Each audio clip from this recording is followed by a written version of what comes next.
Então, são muitos, tá? Então eu já vou te dizer o que a gente precisa observar nesse gráfico. A gente tem um gráfico de resultado aqui. O que a gente precisa ficar atento? São todos os resultados que estão acima de 7. A gente costuma dizer que fazem mais parte do nosso dia a dia, tá? E aqui no teu caso, a gente tem os dois mais altos são o insistente, que é a necessidade de fazer um trabalho perfeito, né?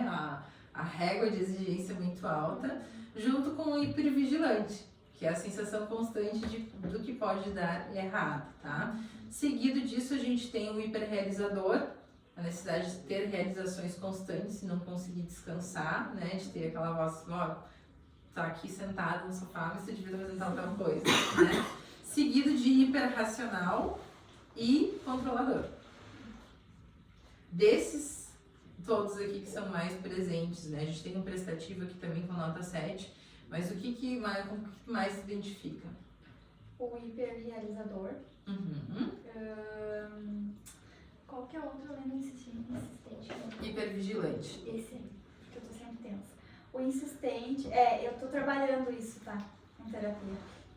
Mas são os que eu mais me identifico, o hipervigilante e o hiperrealizador. Tá. Isso me deixa bastante tensa e ansiosa. Sim. Então eu vou dar a gente vai ler um pouco mais sobre isso, vai aprofundar um pouco mais esses dois com os quais tu... Não sabia que era isso, o insistente. Sim. Porque eu me policio bastante. Já tenta controlar isso. Na verdade, todos eles eu tento policiar, porque eu tô trabalhando muito isso, né? O autoconhecimento o teu QP já diz muito que a gente fala. A estratégia de redução vou trabalhar especificamente um sabotador? Não. O ideal é que eu aumente...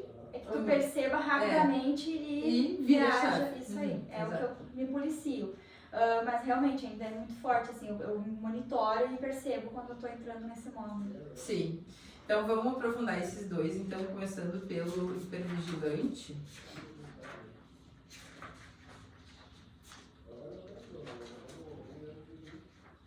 Aqui. Então a descrição desse sabotador é uma ansiedade contínua e intensa quanto a todos os perigos da vida e grande foco no que pode dar errado. Vigilância que nunca pode descansar. Características: está sempre ansioso com dúvidas crônicas sobre si mesmo e sobre os outros. Sensibilidade extraordinária a sinais de perigo. Expectativa constante de contratempos e perigo. Desconfia do que os outros estão fazendo. A expectativa de que as pessoas vão estragar tudo em algum momento. Pode procurar tranquilidade e orientação em procedimentos, regras, autoridades e instituições. Pensamentos que esse sabotador te traz. Quando a próxima coisa ruim vai acontecer? Preciso estar pronta para isso. Se eu cometo um erro, tenho medo de todo mundo pular no meu pescoço.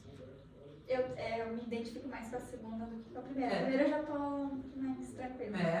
Quero confiar nas pessoas, mas fico desconfiado dos motivos delas. Sim.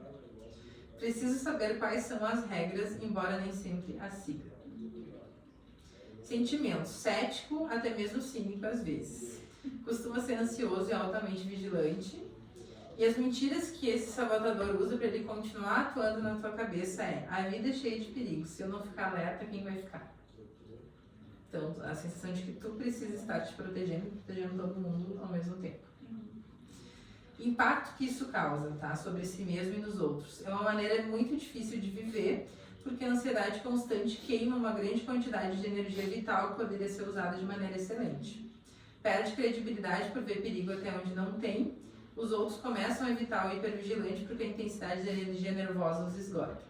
Isso eu acho que eu controlo bem. Não sei eu, né? Não sei os outros. Com certeza, pelo teu QP sim, mas é uma coisa que... O que acontece? Porque é uma batalha interna. É uma batalha interna. Que tu às vezes não transmite para as pessoas, mas que tu sabe que tu tá vivendo. Você tem uma inteligência emocional para controlar, mas dentro sim. Tu sabe que tu tá vivenciando aquilo, não é algo que é natural ainda. Externalizo, né?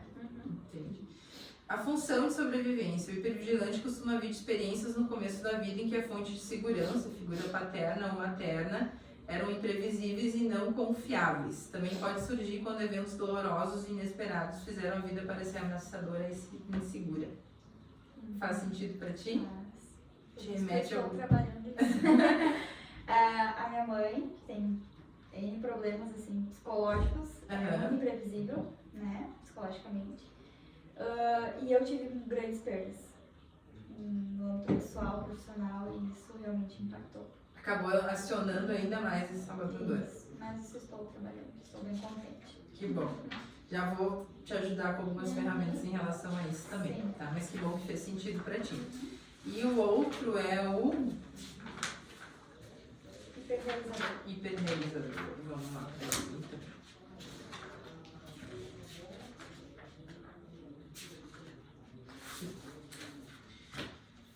Descrição dele, então. Depende de desempenho e realizações constantes para respeito próprio e autovalidação. Se eu não estou realizando, se eu não estou com... É o que a gente chama do colecionador de troféus, né? Que a gente apelida o hiperrealizador. Altamente concentrado em sucesso externo, o que leva à tendência workaholic. Workaholic, isso, né? É viciado em trabalho. A Jéssica me chama de viciada em trabalho. Viciado em trabalho. Insustentáveis e perda de contato com necessidades emocionais e de relacionamento mais profundos. Eu traduzo, por favor, que eu não entendi. Tá? Como para ti o trabalho é mais importante, isso está acima de tudo, tu acaba perdendo contato com necessidades emocionais. Por quê? Porque para um hiperrealizador, necessidades emocionais acabam atrapalhando, Sim. né? Sim. E aí é difícil às vezes o relacionamento com uma pessoa assim, porque o emocional para ela não é tão importante e atrapalha, né? Então a tendência para o hiperrealizador, se está buscando conquistas constantes, talvez tu vá afastar qualquer coisa que te distancie daquilo ou que possa atrasar a conquista daquilo. Ou ter relacionamento superficial. Exatamente, que é justamente para não entrar no âmbito emocional ali e não te atrapalhar, né? Isso. Vamos chamar de cubo mágico. Meu Cristo. Características: competitivo, atento à imagem e status. Bom em disfarçar inseguranças e mostrar uma imagem positiva. Adapta a personalidade para se encaixar ao que seria mais impressionante para os outros. Tu, na verdade, tu faz a leitura do que as pessoas esperam de ti e tu consegue exatamente adaptar a tua personalidade ao que elas esperam. Uhum. Orientado para os objetivos e contrastes de vício em trabalho, mais dedicado a aperfeiçoar a imagem pública do que a introspecção. Então, tu não é muito de ficar se autoanalisando sozinha, enfim. A questão da imagem é algo importante para ti, tu vai trabalhar para melhorar isso sempre, né? Pode se autopromover, mantém as pessoas a uma distância segura. Pensamentos: precisa ser o melhor no que eu faço. Se eu não posso ser excelente, eu nem vou me dar o trabalho. Devo ser eficiente e eficaz. As emoções atrapalham o desempenho. O foco tem que ser no pensamento e na ação. Posso ser qualquer coisa que eu queira. Sou valioso enquanto for bem sucedido e os outros pensarem bem de mim. Sentimentos: não gosto de insistir em sentimentos por muito tempo, eles me distraem da realização dos meus objetivos. Às vezes me sinto vazio e deprimido, mas não passo muito tempo pensando nisso. Preciso me sentir bem sucedido e é só isso que importa. Sinto-me valioso por meio das minhas realizações. Posso ter medo de intimidade e vulnerabilidade. A intimidade com outros pode permitir que eles vejam que eu não sou tão perfeito quanto a imagem que eu divulgo. Por isso é distanciamento. Você está invadindo um espaço vital. Sim, aí tu se sente As bem minhas ameaçada, fraquezas, né? na verdade, não é nem os defeitos, é as fraquezas. Exato, daí é uma ameaça de que eles visualizem isso, né? Mentiras para justificar, então. O objetivo da vida é alcançar realizações e produzir resultados. Mostrar uma boa imagem me ajuda a alcançar esses resultados. Preciso me manter sempre bem. Sentimentos são apenas uma distração e não ajudam em nada. Impacto que isso gera em si e nas outras pessoas. A paz e a felicidade são fugazes e efêmeras em breves celebrações de conquistas. A autoaceitação é continuamente condicionada ao próximo sucesso. Perde contato com sentimentos mais profundos, o eu mais profundo e a capacidade de se conectar intimamente com as outras pessoas. Os outros podem ser atraídos para o turbilhão de desempenho do hiperrealizador e se tornarem similarmente desequilibrados em seu foco na realização externa. Eu tenho facilidade em ter relacionamentos, mas eu tenho dificuldade na manutenção deles. Isso eu aprendi com a Cris Coach. Mas isso eu venho me policiando. Que é a necessidade de aprofundar, isso, né? Aí. Porque tu precisa criar conexões mais sólidas. Porque tu também tem que ter esse convívio, né? Nem todo mundo vai te prejudicar. Na verdade, o hiperrealizador, ele constrói relações pensando em como elas vão ajudá-lo a chegar onde ele precisa. Isso não é usar as pessoas. Sim, mas eu digo assim, num relacionamento pessoal, numa amizade por isso pessoal, entende? Sim, mas aí o que tu está trabalhando hoje é entender que os relacionamentos, eles não são só para alcance de objetivos. Sim. Que eles também servem, ou não precisam servir especificamente para alguma coisa. Só existir. Só existir. Só manter esse relacionamento. Exatamente. A função original de sobrevivência. O hiperrealizador, a autovalidação, a autoaceitação e o amor próprio são condicionais. Estão condicionados ao desempenho contínuo. Isso costuma ser resultado de validação condicional ou completamente ausente de figura paterna. Mesmo com pais amorosos e que demonstram aprovação, é fácil as crianças terem a sensação de que são amadas em troca de conquistas, de obediência a regras, de ter boas maneiras, em vez de incondicionalmente. É aquela questão assim, que é das crianças que só são amadas ou só recebiam atenção quando tiravam a melhor nota na prova, quando alcançavam algum objetivo. Então isso vai criando dentro da criança uma máquina de realizações, porque ela espera constantemente conquistas, porque é assim que ela aprendeu a receber amor. Faz sentido?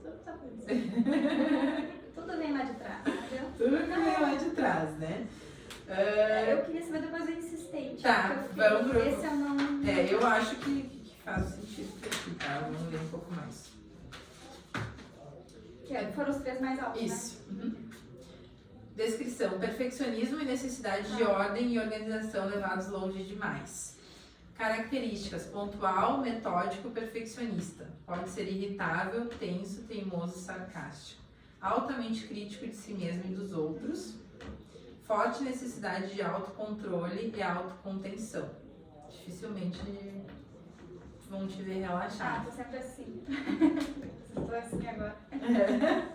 Trabalha além do necessário para compensar a negligência e a preguiça dos outros. Nem aconteceu aqui, né? Não. É altamente sensível a críticas. O certo é o certo e o errado é o errado, e eu sei o jeito certo. Se não consegue fazer com perfeição, não faça. Os outros costumam ter padrões muito vagos, rasos e às vezes até ruins. Preciso ser mais organizado e metódico do que os outros para que as coisas sejam feitas. E eu odeio erros.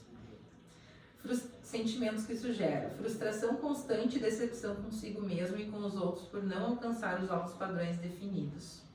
Angustiado por medo de os outros estragarem a ordem e o equilíbrio que ele criou. Ou seja, as pessoas só atrapalham. Agora tá explicado porque eu falei, deixa que eu faça tudo sozinho, deleta tudo isso aqui, deixa que... De preferência, né? Eu sei, você eu poder sei usar conhecer. o software, né? Deixa Bota assim, tudo no software aqui, porque daí eu não preciso lidar com pessoas, né? Nessa hora o sabotador atacou. Tons sarcásticos ou hipócritas, raiva e frustração contidas. Mas olhem pra Ana nessa visão que ela passa, não sabe o turbilhão que acontece aí dentro, né? Mentiras que usa para justificar então esse sabotador. É uma obrigação pessoal, depende de mim consertar as confusões que eu encontrar. O perfeccionismo é bom e me faz sentir bem comigo mesmo. Costuma haver um jeito certo, óbvio, e um jeito errado, óbvio, de fazer as coisas. É óbvio. Sempre tem. Sei como as coisas devem ser feitas e preciso fazer a coisa certa. Impacto em si e nos outros. Causa rigidez e reduz a flexibilidade ao lidar com a mudança e os estilos diferentes dos outros. É fonte constante de ansiedade e frustração. Causa ressentimento, ansiedade, dúvida de si mesmo e resignação nos outros, que se sentem continuamente criticados e se resignam ao fato de que, independente do quanto trabalhem, do que façam, jamais vão agradar um insistente. É por isso que eu tenho medo de dar feedback. É? Eu tenho consciência de tudo isso que tu tá me falando. Mas é por isso que eu tenho medo de dar feedback. Porque eu acho que se eu der um feedback mesmo, vai ser muito bom. E aí eu tenho essa dificuldade. Função original de sobrevivência. O insistente oferece uma maneira de silenciar a voz constante da autocrítica e do medo da crítica dos outros ao tentar ser perfeito. Se você fizer o que é certo, vai estar fora do alcance da interferência e da reprovação dos outros. A perfeição e a ordem trazem um sentimento de alívio temporário. Pode ter gerado uma sensação de ordem em meio a uma dinâmica familiar caótica, ou ganhado aceitação e atenção de pais emocionalmente distantes ou exigentes ao se destacar como uma criança perfeita e irrepreensível. Na verdade, a função original do insistente é fazer tudo para fugir de qualquer possibilidade de ser criticado. Porque receber uma crítica para ti é mortal. É difícil. Já foi mais. Sim, com certeza, porque tu já trabalhou muito no seu QT, né? Mas já deve ter sido mortal, né? Sim. Voltando então para o crítico, que é o pai, né, de todos esses sabotadores aqui, a gente tem 3 divisões, né? Que é, vou falar um pouco mais dele rapidamente, tá? A descrição dele. Ele acha defeitos em si mesmo, nos outros e nas circunstâncias. Provoca a maior parte da nossa decepção, raiva, arrependimento, culpa, vergonha e ansiedade. Ativa todos os sabotadores cúmplices, que foram esses que a gente olhou agora, tá? Características em si mesmo. Se atormenta por erros passados e falhas atuais. Nos outros. Se concentra no que está errado nos outros em vez de apreciar as coisas boas. Faz comparações do que é superior e inferior. Julgamento, né? Circunstâncias. Insiste que uma circunstância, o resultado é ruim, em vez de ver como dádiva e oportunidade. Pensamentos. O que há de errado comigo? O que há de errado com essa pessoa? O que há de errado com a minha circunstância ou com esse resultado? Mentiras para justificar. Se eu não pressionar, olha aqui, ó. Se eu não pressionar, você vai ficar preguiçoso e acomodado. Capaz. Se eu não punir você pelos seus erros, você não vai aprender com eles e vai repeti-los. Se eu não botar medo em você sobre maus resultados futuros, você não vai dar duro para impedir que eles aconteçam.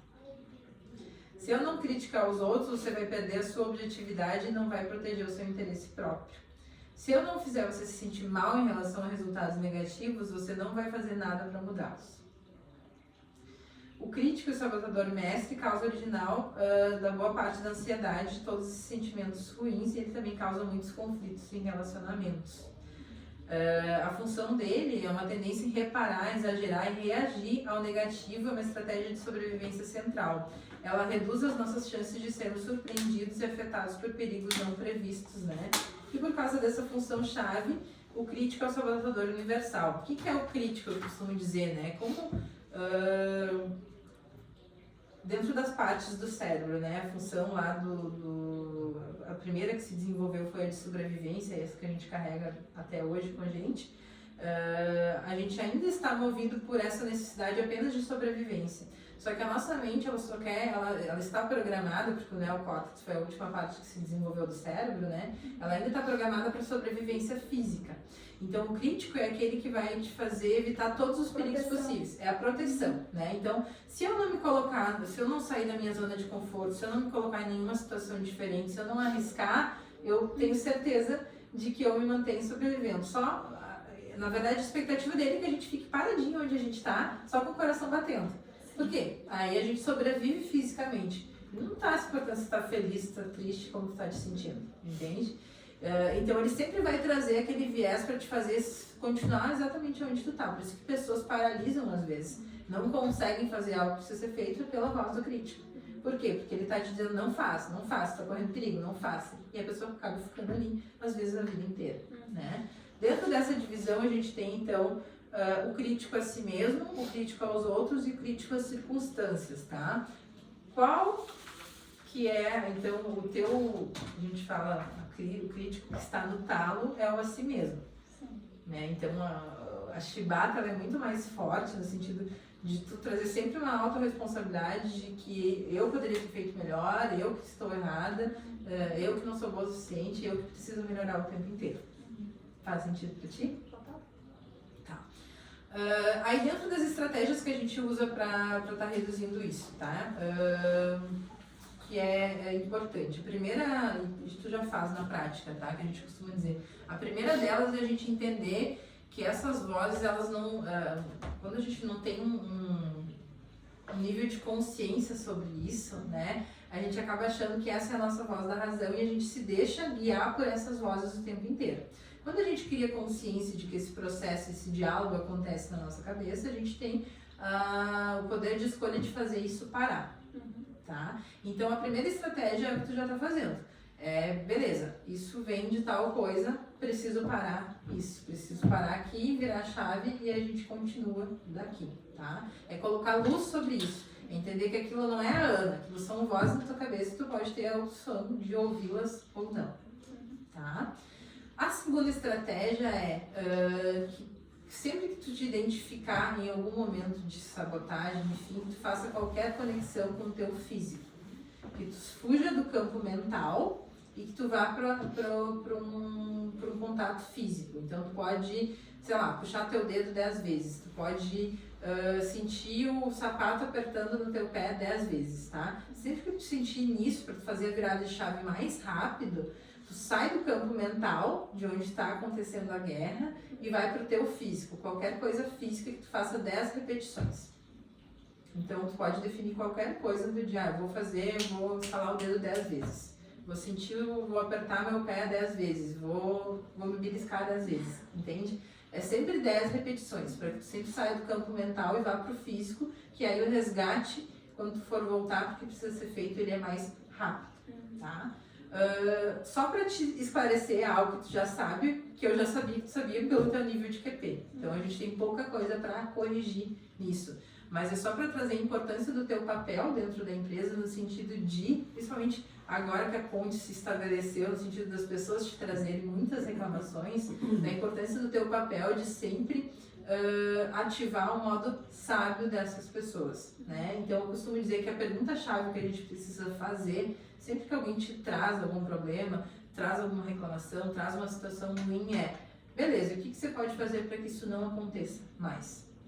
Porque é uma pergunta-chave que a gente utiliza para ativar o sábio da outra pessoa, para fazer ela sair daquele processo negativo, daquela vórtice que está negativa ali de reclamação, de qualquer sabotador que ela esteja usando naquele momento, seja vítima, seja esquivo, enfim, e trazer ela para uma consciência de que ela pode fazer algo para mudar aquilo. Então a pergunta que a gente tem que carregar com a gente é: o que você pode fazer para que isso não aconteça mais? Então não é você trazer a solução, não é você dizer o que ela tem que fazer, não é acolher sem dizer nada, é jogar de volta a responsabilidade para ela, que ela tem de reverter aquela situação.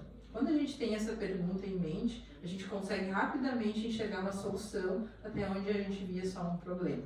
Então é isso que tu agora, como papel RH aqui dentro, tem a principal desafio e a função de ativar esse modo sábio nas pessoas, já que o teu é tão alto. Isso é importante, eu não sabia como posicionar. Eu ficava assustada primeiro, né? Sim. E agora, porque eu não tenho esse negócio de sensibilizar com a não é uma característica tua. E aí, o que eu faço? Exato, porque pra ti é penoso isso, porque tu não, somado a um hiperracional teu ali que não é baixo, é difícil pra ti te comover. Sim. Com essas questões, entende? Então, e na verdade o teu papel também não é conseguir soluções para tudo, não é solucionar como tudo. eu não sabia como reagir, eu tentava então junto ajudar. porque daí vai somando tudo, teu prestativo também não é baixo, então o teu natural de tentar resolver aquilo ali também é forte. Mas o que a gente precisa fazer, que eu falo pra Simone sempre também, a pessoa me trouxe, disse que para lidar comigo é desse jeito, tu não pode fazer, não, é como eu vou reagir, a gente tem que trabalhar a autorresponsabilidade das pessoas aqui dentro.